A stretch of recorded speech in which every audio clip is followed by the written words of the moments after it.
Hey guys, it's Allison here at Common Ground Gardens, and today I've got a recipe video for you.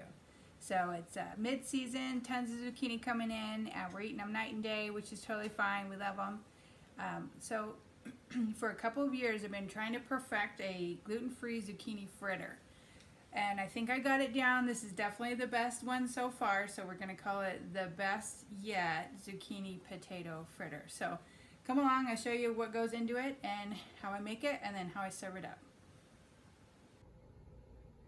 Alright, so 2 medium zucchini or 1 big one. I would say it's about 3 to 4 cups, maybe 3. 2 potatoes. These are russet.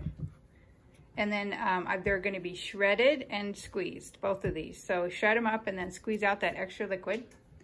There's gonna be a finely diced onion. I just love it with the onion. It almost has that like fried onion quality to it. It's really good. This is panko, or if it's gluten-free, that'll be rice crumbles. And this is flour, or excuse me, half a cup of flour, half a cup of panko. This is gluten-free flour, not sponsored, but like we love this Pamela's baking and pancake mix. It's made with almond meal. Stuff is great. It's good for paleo too if you're doing that. Salt and pepper. This is a teaspoon of salt and pepper to taste, and then 2 beaten eggs. And then here is everybody all shredded up and squeezed, and I will mix this together and show you how I put it in the pan. So over here in my cast iron, I've got some organic coconut oil melting down, and I like to fry it up in that.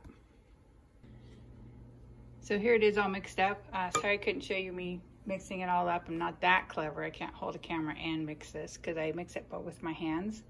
And also I was thinking at this point, you could really season it any way you wanted. Right now I have salt and pepper and then the onion, but you could totally make it spicy. I was thinking it'd be really good with a jalapeno. Any kind of seasoning would go well here. You could put like paprika in here, garlic, onion powder, Cajun seasoning. Anything that you like. Actually, and also what would be super great in here is chopped herbs like oregano or sage from the garden. So I might try that next time. But anyway, see how wet it is too? You don't have to add any kind of liquid besides those eggs because the even though I squeezed everything out, there's still plenty of moisture in the zucchini and potato. So I'm going to take a scoop here.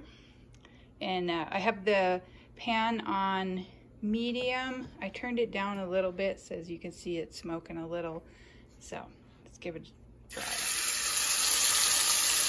And I'm kind of even it out.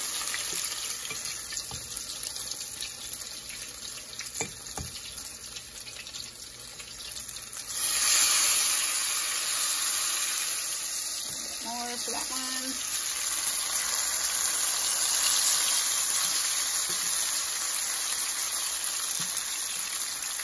So you can use any kind of oil you've got around. I do like to cook in the coconut oil if I can. But whatever you've got is fine. I'm gonna make this a little more patty-like. And then once it's browned up, you can give it a flip and let it continue cooking. All right, here we go. They look nice and brown on each side. We're gonna lift them out and transfer them to a rack to drain.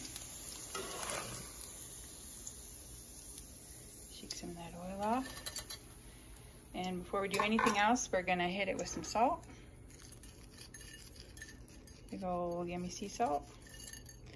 And then I will serve it up with some sour cream dill sauce. This has about half a cup sour cream. You could use Greek yogurt too. Maybe 2 spoonfuls of mayonnaise, 2 tablespoons mayonnaise. It had some fresh garlic, some fresh dill, and a little splash of rice vinegar and salt and pepper. And it's delicious. It goes really well because it's like crisp and cooled with the fried stuff. So excellent, you guys, give it a try. It's so good.